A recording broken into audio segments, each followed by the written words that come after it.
السلام علیکم ناظرین، بیون ہیڈ لائنز کے ساتھ میں ہوں آپ کا میزبان محمد عظیم۔ پاکستان کی تشکیل کو 65 برس سے زائد کا عرصہ گزر چکا ہے، لیکن اس عرصے کے دوران پاکستان کے مسائل کم ہونے کے بجائے گزرتے وقت کے ساتھ بڑھے ہیں۔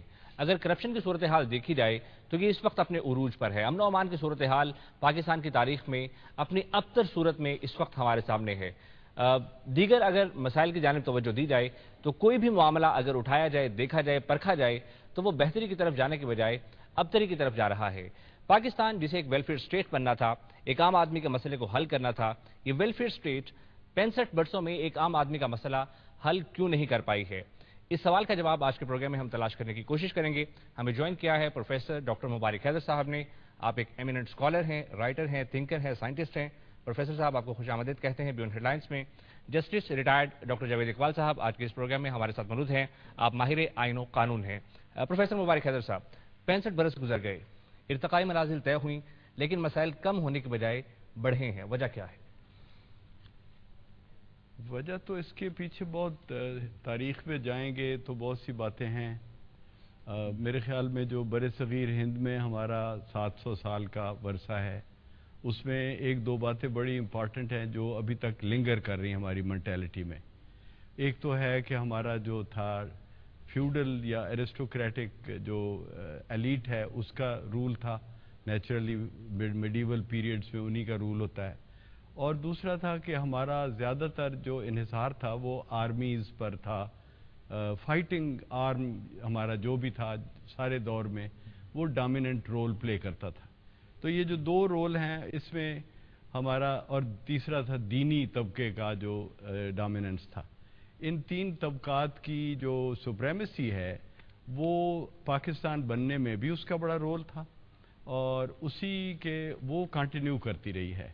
اور پاکستان بننے کے بعد فوری طور پہ جو ٹیک اوور کیا وہ ایک نیچرل کینڈیڈیٹ کے طور پہ آرمی نے کیا، کیونکہ آرمی کو ہم ایز اے پیپل بطور ایک قوم کے ہم بہت اس کی تعظیم کرتے ہیں، یا اس پہ بہت اس کو ایڈمائر کرتے ہیں آرمی کو، اور ہم آرمی کو سمجھتے ہیں کہ ہماری عظمت کا نشان فوج ہے یا فوجی قوت ہے۔ اور یعنی دانش مندی یا انٹلیکٹ یا سائنس جو ریسرچ ہے اس میں ہمارا رول زیادہ۔ یہ جو نئے آئیڈیاز تھے یہ ان میں ہمارا اپنا کام نہیں تھا۔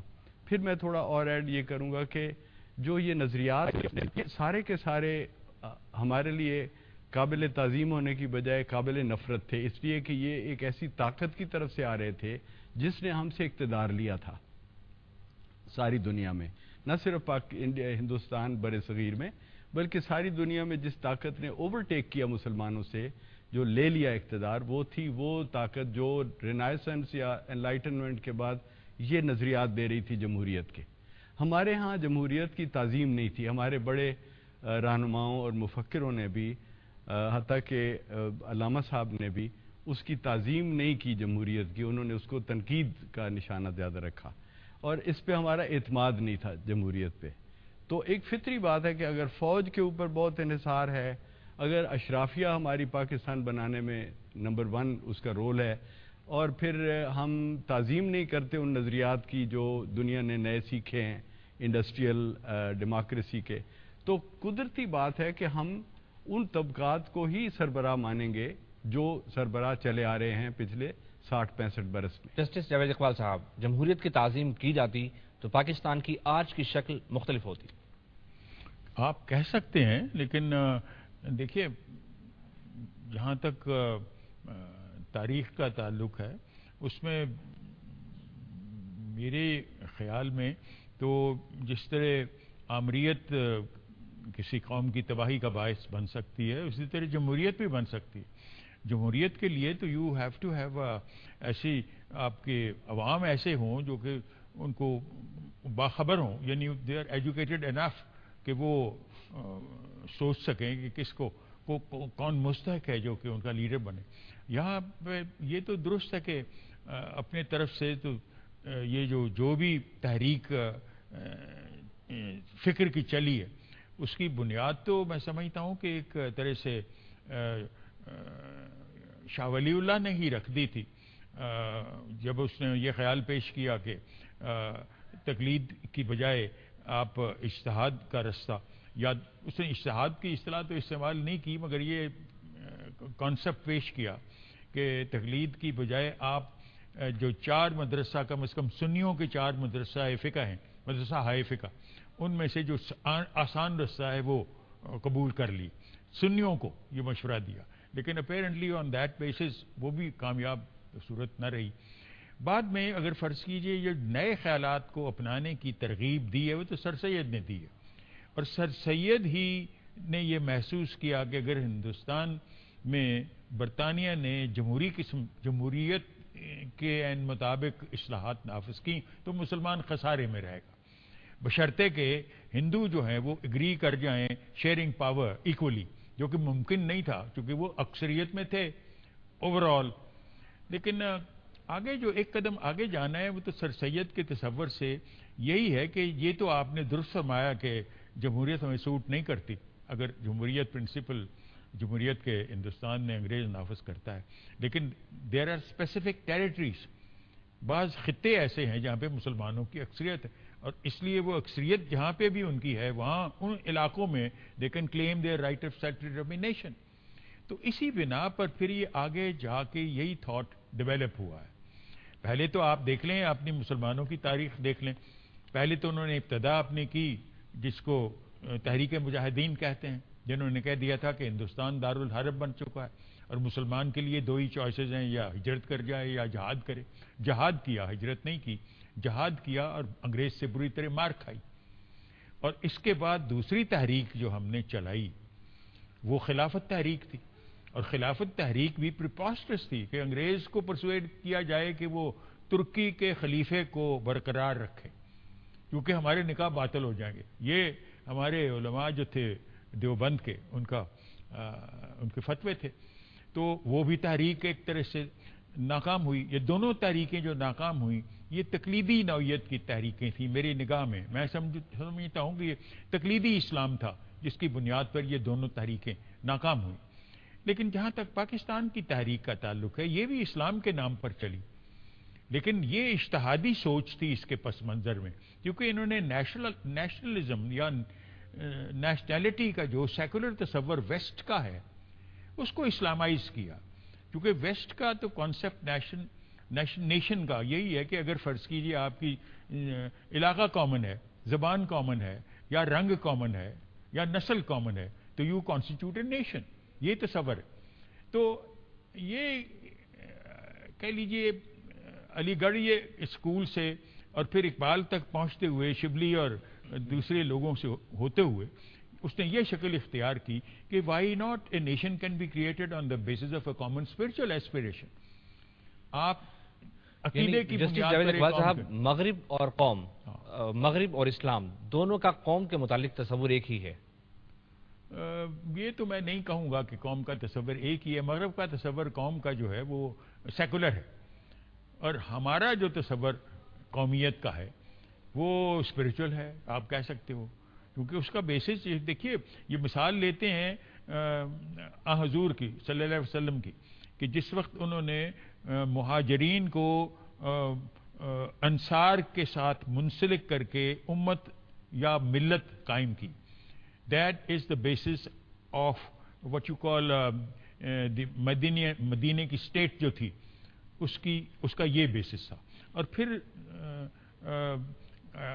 اس سے تو اخذ کرتے ہیں یہ، یعنی کم از کم اقبال اس سے اخذ کرتے ہیں اسلامیت قومیت کا پرنسپل، چونکہ ہمارے ہاں تو ملت اور قوم کا ایک ہی ان کا جو اختلاف ہوا تھا مولانا حسین احمد مدنی کے ساتھ، مولانا حسین احمد مدنی شیخ الاسلام تھے، دیوبندی تھے، تو ان کا کہنا تھا کہ مسلمان جو ہیں وہ قوم کے اعتبار سے تو ہندی ہیں، ہندوستانی ہیں، لیکن ملت کے اعتبار سے مسلمان ہیں۔ اور اقبال کا ڈیفرنس یہ تھا کہ ملت اور قوم کا اسلام میں ایک ہی معنی ہے، رسول اللہ نے ہمیں ایک ہی معنی ان کے دیے ہیں دونوں چیزیں، اور ان کا اشارہ یہی تھا کہ ادغام آف میکنز ود میدنیٹس۔ یعنی جسٹس جاوید اقبال صاحب، اس ریاست کے اگر بنیادی اصولوں میں اسلام شامل ہوتا جو صحیح معنوں میں اسلام ہے تو پاکستان کے ایک عام آدمی کے تمام مسائل حل ہو چکے ہوتے؟ نہیں، میں سمجھتا ہوں کہ اسلام کی جو ہمارے ہاں اب تک بھی ورشن ہے جس کو قبولیت حاصل ہے وہ کنونشنل یا تقلیدی اسلام ہے، وہ اجتہادی اسلام نہیں ہے جس کی ایک طرح سے اقبال پروجیکشن کرتے ہیں، وہ سوچ ہماری نہیں ہے، اور اسی سبب میں سمجھتا ہوں کہ اجتہادی اسلام پاکستان کے عوام کے مسائل کا حل ہے. I should think so. Yes, اجتہادی اسلام ہی تو آپ کو تصور دے سکتا ہے کہ there should be some concept of Islamic social state. اب سوشل اسٹیٹ کا کانسیپٹ آپ کے سامنے تو مارکسزم ہے. مارکسزم کے علاوہ آپ کے ہاں اسلام میں کم از کم، میں اقبالیان تھنکنگ کا ذکر کر رہا ہوں، انہوں نے قائد اعظم کو ایک خط لکھا ہے، وہ خط موجود ہے جو قائد اعظم نے علامہ اقبال کے خطوط چھاپے ہیں. اس میں خط میں کہتے ہیں کہ قرآن کے عمیق مطالعے سے میں سمجھا ہوں کہ یہاں پر ایک اسلامک سوشلسٹ اسٹیٹ کا تصور موجود ہے. ان کے بعض اشعار ہیں جن میں فرماتے ہیں کہ اگر مسلمان میں جدت فکر ہو تو جو حقیقت کل الافو میں پوشیدہ ہے وہ ممکن ہے اس زمانے میں آشکار ہو. اچھا، اب یہ کیا بیسز ہے؟ کل الافو قرآن مجید میں آتا ہے جس وقت خداوند تعالیٰ حضور کو فرماتے ہیں کہ آپ سے لوگ پوچھتے ہیں کہ خیرات میں کیا دیں، جی ہاں، اور اللہ تعالیٰ فرماتے ہیں کہ ان کو کہو کہ کل الافو، ان کو کہو کہ جو کچھ تمہاری فالتو جوہری ضرورت سے زیادہ ہے. تو اقبال کا یہ جو اشارہ ہے اس سے مراد یہ لے رہے ہیں کہ state should interfere to determine کہ واٹ از سرپلس. اچھا، اسی طرح قرآن کی اور آیات ہیں جس میں اللہ تعالیٰ فرماتے ہیں کہ امیروں یا مالدار لوگوں کے دولت میں نامحرم اور محروموں کا حصہ ہے، غریبوں اور محروموں کا حصہ ہے. یہ حصہ کون ڈٹرمن کرے گا؟ ارباب بسط و اقتصاد کریں گے اسٹیٹ کے. تو اس قسم کی آیات کے حوالے اقبال دے کے جناح کو ترغیب دے رہے ہیں کہ اسلامک سوشل اسٹیٹ کا، سوشلسٹک اسٹیٹ کا تصور جو ہے وہ قرآن میں موجود ہے. اور اس کو قائد اعظم کو کہہ رہے ہیں کہ تم پنڈت جواہر لال نہرو کی ایتھیسٹک سوشلزم کا یہ جواب دے سکتے کہ we are thinking in terms of a welfare state, اور اس قسم کی ریفارمز کی جا سکتی. پروفیسر مبارک حیدر صاحب، اگر اجتہادی اسلام اس خطے میں موجود ہوتا جس میں ہم اس وقت موجود ہیں تو یہاں کا عام آدمی بہتر انداز میں زندگی گزار رہا ہوتا. میں اس مفروضے کو رد بھی نہیں کرتا اور قبول بھی نہیں کرتا، کیونکہ یہ مفروضہ ہے جو تقریباً 13 صدیوں سے ہم جسے پسند کرتے ہیں، تسلیم بھی کرتے ہیں. اکثر اوقات اس کے لیے میرا خیال ہے کوششیں بھی ہوئیں، تحریکیں بھی چلی، لیکن چونکہ اس مفروضے پر عمل ہو نہیں سکا تو یہ دیکھنا پڑتا ہے کہ کیوں نہیں عمل ہو سکتا. تو عمل اس لیے نہیں ہو سکتا کہ ایک تو ایسی روایت موجود نہیں کہ کوئی انسٹیٹیوشنز جنہیں ہم ادارے کہتے ہیں، وہ ادارے اسلام نے اپنے ابتدائی دور میں قائم کیے ہوں جو اس طرح کے اجتہادی معاملات میں فیصلے کریں. وہ نہیں ہے. چونکہ ایبسولوٹ مرکزی رہنما کا کانسیپٹ اسلام میں جو میڈیول دور کا ویسے بھی ہے، بادشاہت میں بھی یہی ہے، وہ چونکہ تھا. اور چونکہ اسلام نے کوئی سیاسی نظام دیا نہیں. دیکھیں، گرچہ ہم تعظیم میں اور محبت میں، اپنے دین سے محبت میں ہم بعض اوقات بڑے مبالغے کرتے ہیں، جو میں نے اپنی کتاب مبالغے مغالطے میں ڈسکس کیے ہیں. ایک مغالطہ اور یا مبالغہ یہ ہے کہ جی اسلام مکمل ضابطہ حیات ہے، یہ ہر چیز کے اوپر فیصلے اس نے دے دیے ہیں. تو یہ دراصل اسلام نے قرآن اور حضور صلی اللہ علیہ وسلم کی کسی حدیث میں ایسا دعویٰ نہیں ہے. یہ دعویٰ مولانا مودودی نے بنایا تھا. اسلام مکمل ضابطہ حیات کا دعویٰ نہیں کرتا. اکملت لکم دینکم کا جو معنی ہے وہ بالکل سادہ ہے کہ جو دین میں تمہارے ذریعے لوگوں کو دے رہا تھا وہ دین میں نے آج مکمل کر دیا. یعنی مزید وحی اور مزید اس بارے میں کوئی جو ریولیشن ہے وہ نہیں آنے والی، اور یہ فیصلہ ہو گیا کہ بس یہ اتنا مکمل ہے. اس کے یہ بالکل معنی نہیں کہ سارے نظام میں نے بتا دیے. اچھا، اب دیکھیں، سادہ سی بات ہے کہ خلیفۃ المسلمین یا امیر المومنین یا سربراہ مملکت کا تعین کرنے کا کوئی طریقہ موجود نہیں. چنانچہ چاروں خلفاء کے اپنے اپنے طریقے انتخاب ہیں. ایک 80 لوگوں نے، ایک نامینیشن نے، ایک 6 آدمیوں نے. اچھا، اب یہ جو بات ہے اس میں کیا نکل رہا ہے؟ معاملہ یہ نکل رہا ہے کہ نظام میں ایسی کوئی بات واضح نہیں ہے جو قرآن نے، جیسے کہ ہم وضو اور دروازہ کھٹکھٹانے کے حضور صلی اللہ علیہ وسلم نے اور قرآن نے واضح احکام، کن سے نکاح بیاہ ہو سکتے ہیں، کن سے نہیں، کیا جائیداد میں حصے ہیں، کلیئرلی ڈیفائنڈ ہیں. چونکہ یہ ڈیفائنڈ نہیں تھا اس لیے اس کا وہ رستہ بن گیا جو وقت کے مطابق جس کے ہاتھ میں آیا. اب سوال یہ ہے کہ جب یہ نظام کا بنیادی اسلوب ہی مقرر نہیں تو کون مقرر کرے گا؟ اجتہاد کا جو ایشو ہم لاتے ہیں اس میں سب سے ٹیڑھی کھیر یہ ہے کہ کون آتھرائزڈ ہے اجتہاد کرنے کے لیے. چنانچہ میں اگر بات کو مختصر کروں تو آپ دیکھیں کہ ماڈرن ٹائمز میں جو جدید دنیا کا وقت ہے جس میں یہ تحریکیں کامیاب ہوئیں، جو ڈاکٹر صاحب نے کہا نہیں کامیاب ہوئیں، اور ان کے مقابلے میں جو کامیاب ہوئیں، آزادی کی وہ تحریکیں جو کامیاب ہوئیں، ان میں ایک بڑی واضح بات یہ ہے کہ یہ بھی ایک ماڈرن مسلمانوں کا اجتہادی انداز تھا کہ انہوں نے وہ رستہ اختیار کیا جو لوگوں نے قبول کیا. ایک لحاظ سے ان کے پیچھے لوگوں کا آنا، علماء کو چھوڑ کے ان لوگوں کے پیچھے آنا، یہ ایک طرح اجماع الامت کی شکل تھی. بالکل ٹھیک ہے. تو یہ جو اجماع الامت کی شکلیں نکلی، اس میں وہ لوگ بالآخر ناکام ہو گئے جنہوں نے یہ اجتہاد کا رستہ اختیار کیا. ناصر نے کیا، سکارنو نے کیا، یہاں ذوالفقار علی بھٹو نے کوشش کی، یہاں اس کے علاوہ یہ مصدق تھا، وہاں ترکی میں کمال اتاترک نے کیا. بہت کوششیں ہوئیں اور ساری ناکام ہو گئی. آپ غور فرمائیں کہ ساری ناکام ہو گئیں. آج ہم جس سطح پہ ہیں وہاں ہمارے ہاں ان تمام لوگوں کو رہنما اور مثال ماننے کی بجائے ہم نے کنڈیم کر دیا ہے. حتیٰ کہ کمال اتاترک کا ترکی جو ہے وہ واپس فنڈامنٹلسٹ اسلام کی طرف جانے کی پوری کوشش کر رہا ہے. اور حتیٰ کہ قاضی حسین احمد مرحوم کو وہاں بلایا گیا تھا 3 دفعہ کہ آپ آ کے ہمیں بتائیں کہ اصل طریقہ ہے زندگی کیا ہے. اب جب دیکھیں نا اس میں کیا نکل رہا ہے، ایک بہت سٹل سا پوائنٹ لیکن بڑا آبویس، کہ اتھارٹی طے نہیں کی قرآن نے اور اسلام نے کہ کون فیصلہ کرے گا، اور اتھارٹی ہاتھ آئی ان کے جو منظم ہو گئے، دین کے رہنماؤں کی حیثیت سے منظم ہو گئے، اور وہ طبقہ تھا طبقہ علماء. طبقہ علماء کو کچھ لوگوں نے طاقت دی، ان کی بیک کی، ان کی پشت پناہی کر کے انہیں طاقتور بنایا، اور وہ تھے بادشاہ. بادشاہوں نے ہمیشہ ایک طبقہ علماء کو کھڑا کیا، ان کو طاقت دی کہ وہ ذل الہی کی طاقت بناتے رہیں. اب یہ جو طاقتور طبقہ بنا، ان کو یہ معلوم ہے کہ ہماری قیادت، سیادت، ہماری عظمت، ہمارا زور اس بات پہ منحصر ہے کہ ہم مسلسل لوگوں کو اپنی اتھارٹی دیتے رہیں. اگر کبھی لوگوں نے یہ کہہ دیا کہ آپ نہیں ہم جانتے ہیں اسلام کو، تو معاملہ غلط ہو جائے گا. چنانچہ وہ ہیں، اور ہاتھ میں رکھنے کے لیے ان کے پاس ایک ہی طریقہ ہے کہ جو انٹرپریٹیشن ان کے 4 مکاتب نے کی ہے، مذاہب کی ہے، اس کا ازم جسے ہم کہتے ہیں. سلفی ازم کے پیچھے محرکات اور کچھ بھی نہیں، نہ یہ اسلاف کا نظام لانا چاہتے ہیں.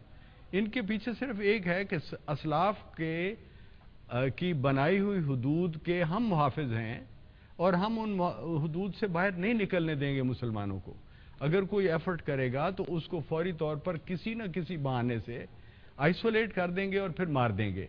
چنانچہ یہ بار بار ہو گیا ہے، اور اب یہ بات واضح ہے کہ ہم ایسا نہیں کر سکتے کہ اسلام کی جو ٹیکسٹ ہے، جو نصاب ہے، جو اس کی بنیاد پر کوئی اتھارٹیٹیو اجتہاد کر پائیں. یہ ہم نہیں کر پائیں گے، کیونکہ جو کرنے والا ہے وہ مولوی طبقہ ہے.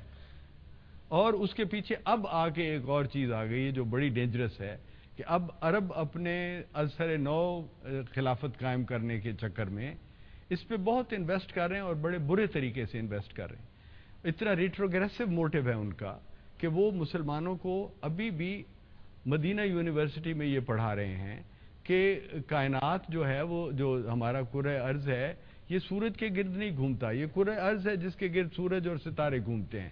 اور انہوں نے کتاب لکھی جو آپ نے سنا ہوگا، کہ انہوں نے کہا کہ جو عبد الرحمن بن باز تھے، ریکٹر تھے ان کے، وائس چانسلر تھے مدینہ یونیورسٹی کے، ان کو تمغہ امتیاز دیا، سعودی عرب نے سب سے بڑا تمغہ دیا علم کا اور ریسرچ کا. اور موصوف نے جو کتاب لکھی اس کا نام ہے جریان شمس والقمر وہ ہے جو سکوت الارض، وہ اس کا کچھ اس طرح کا نام ہے، یعنی جس میں اس نے یہ قرآن حکیم سے ثابت کیا، حدیثوں سے ثابت کیا، الشمس تجری لمستقر لہا کا لے کے، اور کہ اس پہ حضور صلی اللہ علیہ وسلم کی حدیث ہے جو الشمس تجری لمستقر لہا، سورج جو ہے وہ اپنے منزل کی طرف جاتی ہے، وہ عربی میں ہا کا ہے، یعنی اسے مؤنث کہتے ہیں۔ تو اس پہ حضور صلی اللہ علیہ وسلم کی ایک حدیث ہے جو انہوں نے ابو ذر غفاری رضی اللہ عنہ کو مخاطب کر کے کہا کہ ابو ذر جانتے ہو سورج کہاں جاتی ہے؟ تو آپ نے کہا کہ میں کیسے جانوں، اللہ اور اس کے رسول کو علم ہے۔ تو آپ نے فرمایا کہ ابو ذر، زمین کے نیچے عرش کا ایک مقام ہے جہاں یہ جاتی ہے اور رات پر عبادت کرتی ہے اور اگلی صبح طلوع ہونے کے لیے اجازت مانگتی ہے۔ اس نے اس کی بنیاد پہ یہ کہا کہ زمین ساکت ہے اور سورج اس کے گرد چکر کاٹتا ہے۔ اب دیکھیں جو علوم کی سطح یہ ہے کہ عرب اس کے لیے انویسٹ کر رہے ہیں کہ یہ علم جو ہے یہ عام ہو، اور جو علم دنیا نے سیکھا ہے وہ نہیں سیکھنے دینا۔ تو اب آپ بتائیں کہ ان کی طاقت سے بننے والا منظم اسلام، جسے ہم آرگنائزڈ اور پولیٹیکل اسلام کہتے ہیں، جو علماء کے ذریعے پھیل رہا ہے، اس میں پاکستان ہی شکار نہیں۔ جی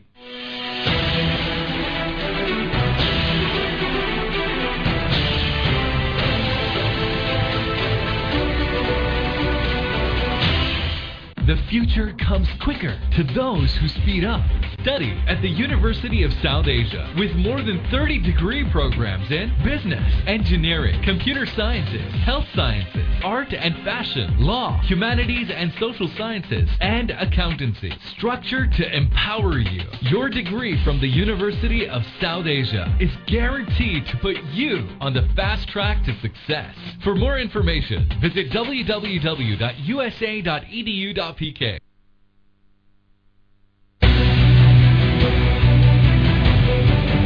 سیاسی فساد پر سجے مہرے چل رہے ہیں کون سی چال؟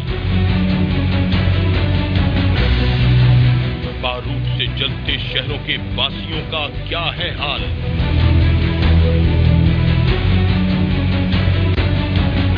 بیڈ گورنرز، کرپشن، لوٹ کھسوٹ اور اداروں کی تباہی کی داستانیں۔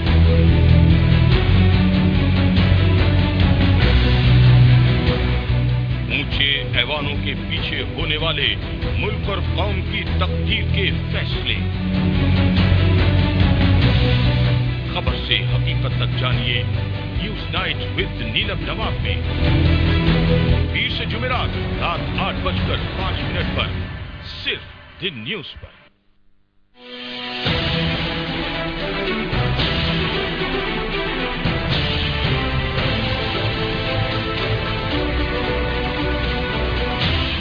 جسٹس جاوید اقبال صاحب، یہ ہے اجتہادی اسلام جس کا آپ تذکرہ کر رہے تھے، اور یہ پوری دنیا کے خطے میں رہنے والے انسانوں کے مسائل حل کرنے والا ہے؟ نہیں، یہ میں تو عرض کر رہا ہوں کہ مبارک صاحب نے جو ذکر کیا ہے یہ ہو سکتا ہے کہ ایسی صورت ہو اور عربوں کی اس قسم کی انٹینشنس ہوں بعض حلقوں میں، لیکن اپیرنٹلی یو سی جہاں تک پاکستان کا تعلق ہے، یہ تو اس کا جو کہہ لیجیے فکری اسپیکٹ ہے اس پر پورے طور پر غور نہیں کیا گیا۔ بس جو مثالیں انہوں نے دی ہیں وہ ممکن ہے اپنی جگہ پہ درست ہوں، مگر میں نے جو کچھ اسٹڈی کیا ہے کم از کم پاکستان کی تاریخ سے متعلق، جس کا تعلق سر سید یا علامہ اقبال سے جس کا تعلق ہے، بس اب میری نگاہ میں یہ بات آتی ہے کہ علامہ اقبال کا یہ جو ارشاد ہے، some ideas of his are not understood, کیونکہ ان کی جو یہ کتاب ہے reconstruction of religious thought in Islam, وہ بینڈ ہے سعودی میں، سعودی عرب میں، میں نے اس سے سنا ہے بالکل، اور اس بنا پر بینڈ ہے کہ وہ سمجھتے ہیں کہ یہ سب کفریات۔ اچھا، اب اس کا مطلب یہ ہے کہ جو بھی اجتہادی سوچ یا جدید سوچ ہے وہ کفریات پر مشتمل ہے۔ اچھا، سب سے پہلی چیز تو یہ ہے کہ اقبال ایک ریڈیکل تھنکنگ ان کی یہ ہے کہ پہلے تو وہ فرماتے ہیں کہ اسلام کا نزول اس وقت ہوا جب انسان کی عقل استقرائی اتنی میچور ہو گئی تھی، عقل استقرائی جو ہے فلسفیانہ ٹرمز میں انڈکٹیو ریزننگ ہے ایز اپوز ٹو عقل استخراجی وچ از ڈیڈکٹیو ریزننگ. اچھا ڈیڈکٹیو ریزننگ جو ہے وہ علم کلام یا فلسفے کی بنیاد پر آپ کو تقلید یا روایت کی پابندی کی طرف لے جاتی ہے. اور جہاں تک استقراء کا تعلق ہے it always makes new principles, اور وہ جو پرانے پرنسپلز ہیں ان کی انٹرپریٹیشن نئے انداز میں کرتا ہے, وہ اجتہاد کی طرف لے جاتی ہے. تو اقبال فرما رہے ہیں کہ قرآن کا نزول اس وقت ہوا جس وقت انسان کی عقل استقرائی اتنی میچور ہو چکی تھی کہ اس کو 3 چیزوں کی ضرورت نہیں رہی تھی. وہ 3 چیزیں کیا ہیں؟ Prophets, priests and princes. اچھا, اس کا مطلب ہے کہ 3 چیزیں جو عہد طفلی میں انسان کے لیے ضروری تھیں, ایک طرح کے سہارے تھے پرانے زمانوں میں, وہ ایک تو بادشاہ تھے, دوسرے پیغمبر تھے, اور تیسری چیز جو تھی وہ مذہبی پیشوا تھے. اور اقبال اس سے یہ نقص کر رہے ہیں کہ اسلام نے کہہ دیا پیغمبر اور نہیں آئے گا. چلیے ایک بات ہو گئی. دوسرا یہ کر دیا اسلام نے کہ بادشاہ مذہبی پیشوائیت اسلام میں کوئی نہیں ہے, نہ پوپ ہے نہ کوئی پروہت ہے. اور تیسری چیز یہ کہ بادشاہ نہیں, پروہت نہیں, اور تیسری چیز کہ پرنس نہیں ہے, پرنس نہیں ہے, ملوکیت ختم ہو گئی. اچھا, وہ کر دی انہوں نے کیونکہ اسلام کی ابتدا ہی نے مسلمانوں نے نہ صرف ساسانین امپائر کو ختم کیا بلکہ رومن امپائر کو بھی ختم کیا. اس وقت یہی 2 امپائر تھے. اچھا, اس کا مطلب یہ ہے کہ اقبال ڈرائیو یہ کر رہے ہیں فرام دس انالیسس کہ اسلام کا نزول اس وقت ہوا جب یہ بادشاہوں کی ضرورت نہیں رہی تھی, مذہبی پیشواؤں کی ضرورت نہیں رہی تھی, پیغمبروں نے نہیں آنا. تو اس کا مطلب یہ ہے کہ جو کچھ بھی ہے قرآن کی انٹرپریٹیشن آپ نے انڈیویجولی کرنی ہے. سو اسلام کا جو میسج ہے وہ سلطانی جمہور ہے. یہ اقبال کا پرنسپل.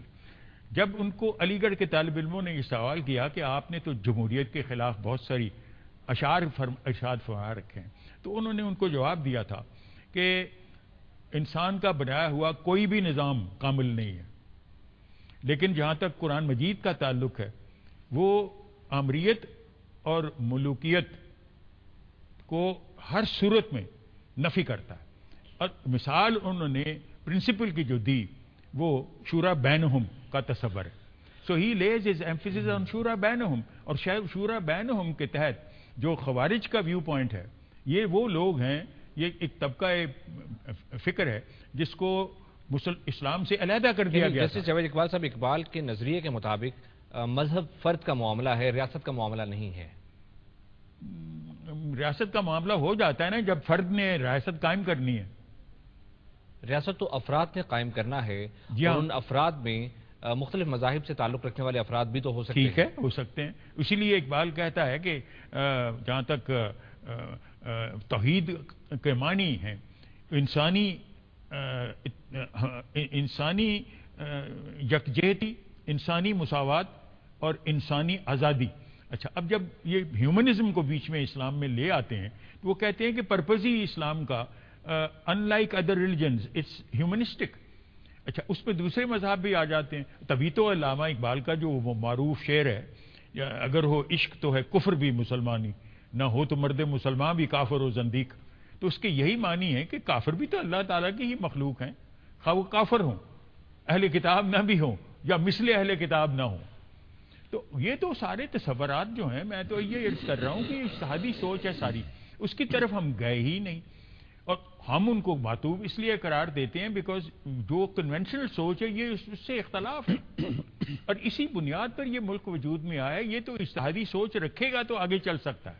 پروفیسر مبارک حیدر صاحب, اگر مذہب کو ریاست سے الگ کر دیا جائے تو ریاست بہتر انداز سے چل سکتی ہے, یا پھر مذہب اور ریاست ساتھ ساتھ رہیں تو پھر ریاست کی فنکشنریز بہتر انداز میں پرفارم کر سکتی ہیں؟ میں تو بڑی تعظیم اور بڑے احترام کے ساتھ دین کی ضرورت اور دین کی اہمیت کو قبول کرتے ہوئے کہ وہ ہمارے زندگی کے لیے اور روحانیت کے لیے اور انسانوں کی جو فرد کی جو نشو و نما ہے اس کے لیے انتہائی ضروری اس کا رول ہے دین کا.